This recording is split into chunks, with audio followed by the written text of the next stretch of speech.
por haber aceptado mi invitación para participar en estas sesiones sobre pandemias de historia en la era de COVID-19. Me esforzaré al máximo para hablar en correcto castellano. Espero que sea comprensible. Aquí en Portugal seguimos con mucha atención lo que está sucediendo en España en este momento. El número de casos diagnosticados es muy alto y también el número de personas que han muerto por esta enfermedad. ¿Cómo lo están Efectivamente. pasando usted y su familia en este terrible momento? ¿Y cómo es la situación en Granada? Ujú. Bueno, en primer lugar, es para mí un honor contestar a estas preguntas. Yo tengo mucha suerte, vivimos mi mujer y mis dos hijos, con lo cual, pues todo el tema de compras, de salidas, etcétera, lo efectúan ellos y nosotros, mi mujer y yo, que ya pasamos de los 70 años, estamos, digamos, protegidos.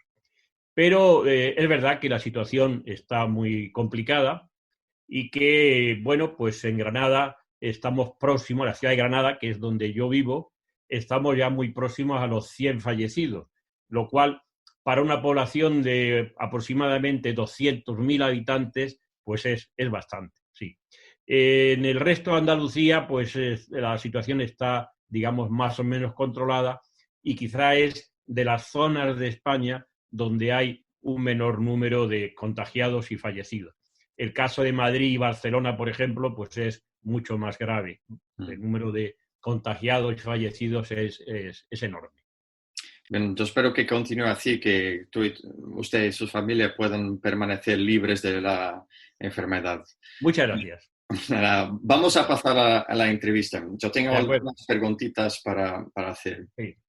Lo que nos muestra esta pandemia de COVID-19 es que las enfermedades y los virus no eligen raza, color o credo. La Perfecto. España medieval era un crisol de diferentes religiones y Sí, culturas con amplias comunidades cristianas, judías y musulmanas. sí. En la historiografía portuguesa hay poco conocimiento sobre el impacto que tuvo la peste negra en las comunidades musulmanas en Portugal. Mm. Esto me hace preguntarme cómo entró la peste negra en el reino de Granada en el siglo XIV y cómo impactó a su sociedad.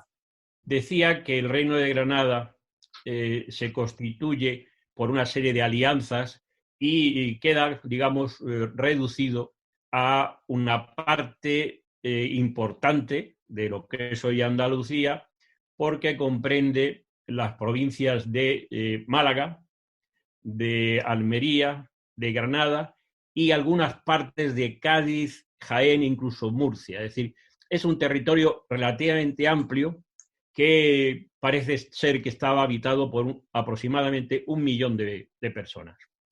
Entonces, la peste creemos que entra por los puertos, en otros lugares sucede así, y en este caso sería fundamentalmente en los dos puertos de Almería y Málaga, que eran los puertos principales de este reino andalusí. En cuanto a las repercusiones, pues tenemos el testimonio de un importante historiador que a la vez era médico, que es Lisan al-Din Ibn al-Hatib, que nace en Loja, una población cercana a Granada, y vive en Granada la epidemia. Y él nos dice que 7 de cada 10 personas fueron afectadas por la enfermedad. Es cierto que no todos murieron, pero podemos calcular que aproximadamente el 50% de la población pudo fallecer a consecuencias de la epidemia. Yo he estado revisando en estos días y parece ser que en Florencia, la ciudad italiana importante, tuvieron una afección del 80%, lo cual es coherente con ese 70% que habla Inal-Hatib sobre el Reino de Granada. Sí, sí, sí, claro. Son números muy, muy altos para el periodo. Um, la pandemia de COVID-19 que hoy vivimos va a cambiar la forma como interactúan los humanos y su impacto en la economía es aún difícil de evaluar. De un día para otro, miles de millones de personas en todo el mundo recibieron Sí. la orden de quedarse en casa y Uh -huh. muchas industrias y servicios interrumpieron sus actividades. para el periodo medieval, sabiendo que es todo muy diferente, ¿cómo reaccionaron las autoridades de Granada ante la propagación de la peste negra? ¿Qué medidas profilácticas se tomaron? No había unos antecedentes próximos que pudieran relacionar, porque, según creo, la epidemia más importante sucedida en Europa habría que remontarse hasta la peste de Justiniano, que sucede en el siglo VI. Es decir, han pasado 8 siglos. Es decir, la humanidad no tiene conciencia de la existencia de una enfermedad tan peligrosa. Entonces, según las doctrinas del momento, la peste, el término peste en árabe es wabaa, que lo mismo significa gran mortandad que epidemia en general, ¿no? Y es un término que se usaba habitualmente. Y pues las medidas que pueden usarlas están en consonancia con, o tendrían que estar en consonancia con lo que se suponía sobre la enfermedad, como ha sucedido siempre a lo largo de la historia. Pero sucede que desde el tiempo de la medicina hipocrática, de los griegos y romanos, las epidemias se, conceptuaban como producto de un aire epidémico, llamaban un aire epidémico. Y este aire epidémico se podía producir por conjunciones astrales, o bien por periodos largos de sequía seguidos de unas largas lluvias, o incluso se hablaba de epidemias que aparecían tras una batalla muy cruenta en la cual hubiera un número grande de cadáveres que estuvieran sobre el campo. Por tanto, este aire epidémico afectaba fundamentalmente al corazón de la persona y produce su muerte. Claro, luchar contra un aire es prácticamente imposible. Es decir, todos necesitamos el aire para respirar. Y en este caso, pues las medidas que se podrían implementar bajo el punto de vista colectivo, pues eran nulas. Porque ¿cómo evitamos que las personas respiren? Entonces, lo que sí se recomendaba, y los tratadistas que lo hacen sobre estas epidemias son varios, es adoptar una serie de precauciones individuales. La primera de ellas sería abandonar el lugar que exista esta enfermedad. Pero esto habitualmente no era posible. A lo mejor alguna clase dirigente podía hacerlo, como ya hicieron en Europa en casos similares, pero lo normal es que permaneciesen en sus casas. Entonces, lo que había que hacer era desplazar este aire epidémico por medio de fumigaciones, sahumerios, utilizar plantas aromáticas como la rosa, por ejemplo, o lo que era más sencillo, utilizar el vinagre. El vinagre se conceptuaba como un elemento que combatía la corrupción y, por tanto, los alimentos, todos los alimentos debían de ser, sazonados o por lo menos condimentados con mucho vinagre, beber abundantemente vinagre, etc. Este es un concepto, el del vinagre, que va a perdurar. Y cuando en siglos posteriores aparezcan epidemias de peste, utilizarán el vinagre para cosas tan llamativas como pagar los alimentos que se reciben. Es decir, una población recibía un carro de trigo, pero de vinagre las monedas para que así las recogieran sin problema de contagio en principio los que habían vendido ese carro de trigo. Por tanto, el vinagre es también algo muy, muy importante. ¿Más medidas que podían adoptar? Bueno, pues preventivas no. Había una medida curativa, que podríamos decir poco útil, bajo nuestro punto de vista, que era sangrar al paciente hasta casi éste perdiera el conocimiento. Lo cual, pues evidentemente, no surgiría o no haría una labor positiva, sino una labor negativa. Pero es que recordemos que en esta medicina, o en este tipo de medicina que se practica en este siglo XIV, se piensa que la enfermedad es una alteración del humor o de varios humores. Entonces, sangrando al individuo, eliminamos el humor corrupto y, por tanto, esperamos que mejore. Muy, muy interesante. Yo creo que beber vinagre es un poco mejor que recomendar lejía. Sí, bastante mejor. Bastante También mejor. se recomienda beber agua de pozo. Agua de pozo. Porque se suponía que al estar bajo tierra, el agua, aire corrupto, como podía ser el de una fuente, o un río, o un manantial. El pozo estaba más protegido. Insisto, siempre dentro de esta apreciación de que el aire corrupto era el que producía la enfermedad. Sí, muy interesante. Son medidas que demuestran ya un cierto nivel de conocimiento, pero también de desconocimiento, porque Sí. más que el aire, lo que se sabemos hoy es que el virus era un poco diferente y tiene orígenes antropozoonóticas, ¿no? También hay un hecho, y es que ante estas epidemias siempre se intentaba relacionar la enfermedad con un castigo divino. Claro, claro, claro. Y en este caso se recomienda a los posibles enfermos que lleven una actuación moral impecable, es decir, no cometan pecados, confiesen sus pecados, etcétera, para evitar que la enfermedad les afecte, por esta vertiente, digamos, de tipo religiosa. Sí. Hemos visto que ha sido por los puertos de Almería y Málaga que probablemente la enfermedad ha entrado en el Reino de Granada. ¿Hay evidencias sobre si las zonas portuarias urbanas han sido más afectadas que las zonas rurales? Que puede ser obvio. Y también, por ejemplo, en las medidas que se han tomado, hay evidencia de algunas que son semejantes a las de hoy, como cordones sanitarios.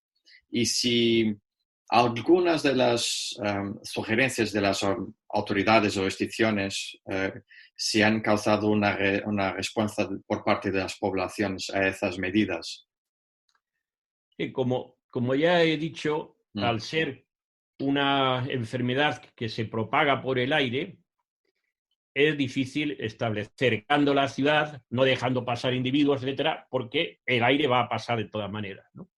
En cuanto a una desigual o igual difusión de la enfermedad en diferentes puntos, bueno, yo he utilizado los tratados sobre la peste de 3 autores nazaríes, que son Muhammad al-Sakuri, que es de Jaén, In al-Hatib, que es de Granada, y In Játima, que es de Almería. Y no veo que haya unas especiales diferencias, ni hablan de más muertes o menos, porque ellos se limitan fundamentalmente a recomendar el tratamiento, no podían hacer otra cosa, el tratamiento que por otra parte es muy similar en estos 3 autores. Claro. ¿Y qué podemos aprender de estos tratados escritos por autores musulmanes? ¿Cómo ampliaron nuestro conocimiento de las enfermedades pandémicas y qué soluciones proporcionaron para superar la enfermedad?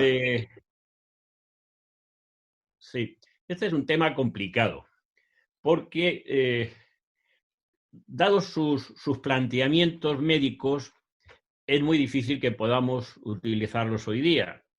Es decir, si el planteamiento es que la enfermedad es producto de una corrupción de los humores y que, por tanto, la sangría es el procedimiento de elección para que estos humores corruptos desaparezcan, pues realmente tiene muy poca aplicación en el mundo que nos ocupa. Y esto es realmente interesante porque cada vez que me han planteado, y no es la primera vez, me han planteado las, podemos decir, repercusiones actuales de la medicina islámica o la medicina árabe, entra un poco en conflicto, sobre todo si los interlocutores son personas del mundo islámico, porque dicen que siendo como es la ciencia árabe modélica en su tiempo, ¿cómo es posible que yo asegure que tienen poca repercusión en el mundo actual? Entonces ahí hay que distinguir dos cosas. La ciencia árabe es muy amplia, es decir, estoy totalmente de acuerdo que la matemática árabe en el mundo actual es muy útil y constituye su base. La astronomía árabe es, digamos, base de múltiples sabios árabes utilizaban o propugnaban en sus tratados el timón de Kodaste, es decir, el timón que permite dirigir la embarcación en un sentido o en otro, cuando hasta ese momento se usaban unos remos que era mucho peor o mucho más difícil de manejar. Pero una cosa son las ciencias, digamos, fácticas y otra cosa son las ciencias biológicas, porque resulta que en la medicina árabe seguían utilizando los mismos supuestos que los griegos, los romanos, etc. Y estos estaban basados, como digo, en unos planteamientos ideales, pero que no se ajustan a la realidad. El hombre no está constituido de humores. Y por tanto, si lo que se aconsejaba en esta epidemia era actuar sobre los humores, hoy todo eso que se nos dice no sirve para nada. Es cierto que la medicina árabe en su momento adquirió unos niveles muy importantes, pero que la medicina actual pues, no son válidos en absoluto. Es decir, no podemos decir que haya una repercusión directa sobre nuestra medicina. En el campo de la cirugía es distinto, porque la cirugía tiene un carácter práctico y lo que se preconizan en autores, por ejemplo, como Abulcasis, sí sirve, sí tiene su actuación hoy día, porque no tiene planteamientos teóricos, sino, como digo, prácticos, y sirve. Sin embargo, he de decir que en los tratados de peste que he mencionado, sobre todo el de Ibn al-Hatib y el de Ibn Játima, el de al-Shakuri lo he revisado, pero es más impreciso. Sí hay un dato que es importante y que sí nos sirve hoy, pero es un hecho, digamos, de observación más que un hecho teórico. Y es que ambos dicen que las personas que consiguieron aislarse en un domicilio y no salieron de él a lo largo de toda la epidemia, consiguieron salvarse. Y eso es importante porque frente a esa idea de que el aire es el que produce la enfermedad, tenemos una, digamos, pequeña respuesta que nos habla de la idea del contagio. Y eso es, en su tiempo, una doctrina que no era la habitual, es decir, una doctrina que aparece posteriormente cuando se aparecen los gérmenes, cuando se descubren las causas biológicas de la enfermedad, etcétera, etcétera. Entonces, en líneas generales, digamos, la medicina árabe no nos sirve en el mundo actual. Bien, gracias. Tengo otras cuestiones relacionadas con una parte un poco más práctica. Hoy en día la Internet se ha convertido en el campo perfecto para compartir el conocimiento científico sobre el COVID-19 y para promover la unidad de los científicos contra esta enfermedad en busca de un mejor tratamiento y de una posible vacuna. ¿Qué sabemos sobre los agentes y también las instituciones que hacían los cuidados médicos durante este periodo medieval en Granada? ¿Quién eran los principales agentes médicos o qué tipo de médicos existían? Bueno, siguiendo a Ain al-Khatib, que es el médico por excelencia. Ain al-Khatib es un autor muy importante. Yo diría que es el autor medieval más importante posiblemente de toda la península ibérica. Y bueno, pues recoge cosas que pueden ser importantes. Pero el problema es que la obra de Ibn al-Jatib, como de otros médicos del Reino de Granada, son muy tardías. Es decir, estamos hablando de mediados del siglo XIV. ¿Qué sucede? Que los programas de traducción de obras del árabe al latín, por ejemplo, la Escuela de Traductores de Toledo, acaba su función en el siglo XII. Y en este siglo XIV, digamos, no tenían tanto valor como las obras que se habían traducido en siglos anteriores. Esto hizo que la obra de Ibn al-Jatib no se tradujese al latín y, por tanto, no tuviese una influencia en el resto de Europa, porque, digamos, ya había otros elementos más importantes. Sí fue importante, evidentemente, en el Reino de Granada, que leían, por supuesto, el árabe. Incluso en el norte de África también tuvo su importancia, porque también ahí podían leer los libros de Ibn al-Jatib y Ibn al-Játima, etcétera, en árabe. Pero, digamos, Europa desconoció durante muchísimo tiempo estas obras y, concretamente, el tratado sobre la peste de Ibn al-Jatib no será traducido hasta el siglo XIX, sí, por una serie de circunstancias. Con lo cual, pues, digamos, la influencia fue menor. Hay que destacar, evidentemente, a Ibn al-Jatib, que lo fue todo. Sí, Ibn al-Jatib fue político, fue visir de Muhammad V, fue historiador, tiene una historia de Granada muy interesante, tiene varios libros de medicina, entre ellos uno sobre la peste. Y también hay una figura, digamos, poco habitual, que es un cirujano que, partiendo de una base práctica, escribe un tratado de cirugía, lo cual en su tiempo pues era algo muy poco conocido. Y este autor, que muere precisamente en Granada, aunque no había nacido en Granada, es Muhammad al-Shafra, cuya obra tampoco tiene mucha importancia porque no se traduce. Es decir, la primera traducción importante que se hace de la obra de Muhammad al-Shafra es una tesis doctoral que yo tuve el honor de dirigir, pero estamos hablando del siglo XX, del siglo XXI. Claro. Por tanto, estos dos elementos son importantes, insisto, en su tiempo, pero no tuvieron una proyección inmediata por las razones que he indicado. Bien. Vamos ahora a una otra parte de la entrevista. Sí. Recientemente la Comisión de Derechos Humanos Independiente y Permanente condenó una campaña viciosa en India contra los musulmanes acusados de propagar el virus. Esta campaña ha aumentado el número de casos de violencia contra los musulmanes. En entrevistas anteriores para mi blog hemos visto y discutido cómo los cristianos en varias partes de Europa usaron al pueblo judío como chivos expiatorios de la peste negra.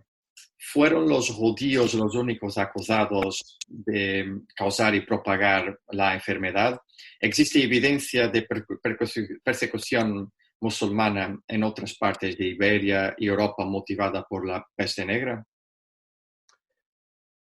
Bueno, en la España cristiana, en los reinos cristianos, había elementos musulmanes, los llamados mudéjares, que habían decidido permanecer en estos reinos practicando su religión. Pero su número no era excesivo. La mayoría prefirieron emigrar al Reino de Granada, por ejemplo, donde estaban con sus correligionarios, gente que no iba de ninguna manera a interferir en su vida. Y además, estos mudéjares constituía una población de artesanos, carpinteros, herreros, etc. Con lo cual su influencia dentro de la sociedad era escasa, no tenían esta influencia necesaria. Y yo no tengo noticias que fueran perseguidos por tema de la enfermedad.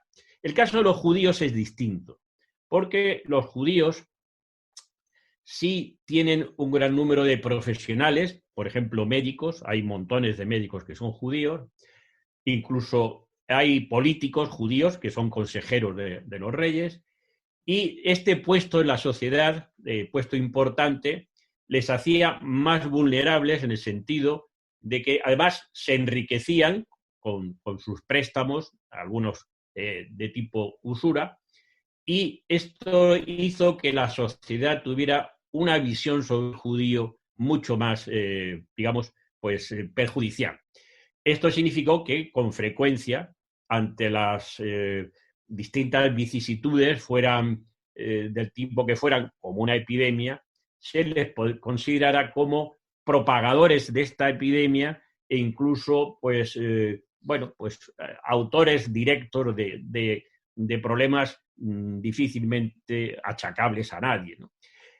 Yo no tengo noticias, especialmente, que en el Reino de Granada se persiguiera a los judíos en esta época, fundamentalmente porque ya quedaban muy pocos, porque en el 1066 hay un pogrom tremendo contra los judíos y se matan y se destierran multitud de ellos. Luego ya con la llegada de los almorávides y también los almohades, que como sabemos eran unos puristas en materia de fe, tanto judíos como cristianos fueron también obligados a convertirse, obligados a emigrar o incluso muertos. Recordemos el caso de Maimónides, el médico y filósofo cordobés, que se ve obligado a huir al norte de África y acaba viviendo en Egipto. Por tanto, no debió ser importante la cantidad que hubiera dentro del mundo islámico andalusí de judíos y de cristianos, con lo cual posiblemente no se hiciera una persecución sobre ellos porque no existían, no tenían un número capaz de mover las masas ni cosa por el estilo. Interesante. Bien, nos acercamos ahora al final de esta entrevista, pero antes que terminemos, me gustaría preguntarle si tiene alguna información sobre las consecuencias sociales y económicas de la peste negra en Granada. ¿Cómo afectó a la vida de las personas y inició un largo periodo de crisis? Y miramos lo que está sucediendo hoy. ¿Cuál cree que será el mejor remedio para superar esta crisis económica y de salud? ¿Tiene un mensaje de esperanza para quienes nos observan? Bien, sobre la primera parte de la pregunta, evidentemente tuvo muchas repercusiones. Debemos de pensar, por ejemplo, que bajo un punto de vista político, en la época de la peste, está cercando a Alfonso XI de Castilla, la ciudad de Gibraltar, y muere de la peste, lo cual, bueno, gran despoblación por los fallecidos en la epidemia. Esto significaría, sin duda, un menor número de soldados para defender el reino nazarí de los castellanos, e incluso sería también inevitable que el comercio, la agricultura, etcétera, se vieran muy afectados. Pero yo no tengo una formación histórica suficiente para dar cifras o dar datos concretos, porque mi campo de actuación es, como sabemos, la historia de la medicina. En cuanto a consejos que se puedan dar para el día actual, bueno, si nuestros antepasados del siglo XIV fueron capaces de superar la epidemia, continuar viviendo, la humanidad se ha expandido, nosotros hoy, que tenemos unos medios infinitamente superiores en todos los campos, deberemos ser también capaces de superar esto. Y sobre todo, confiando en que las medidas sanitarias que se puedan otorgar pues sean suficientes para garantizarnos al menos que esto no va a más en el campo de la epidemia. Muchas gracias por este testigo. Ha sido muy importante y yo creo que las personas van a gostar muchísimo. Vou só cambiar um pouquinho para português para terminar. Bem, a todos aqueles que nos veem em diferido através do YouTube, espero que tenham gostado desta entrevista e não se esqueçam que agora também podem acompanhar esta série de entrevistas de pandemias e história na era da Covid-19 através do podcast da Reitoria da Universidade do Porto, da Casa Comum. Obrigado a todos.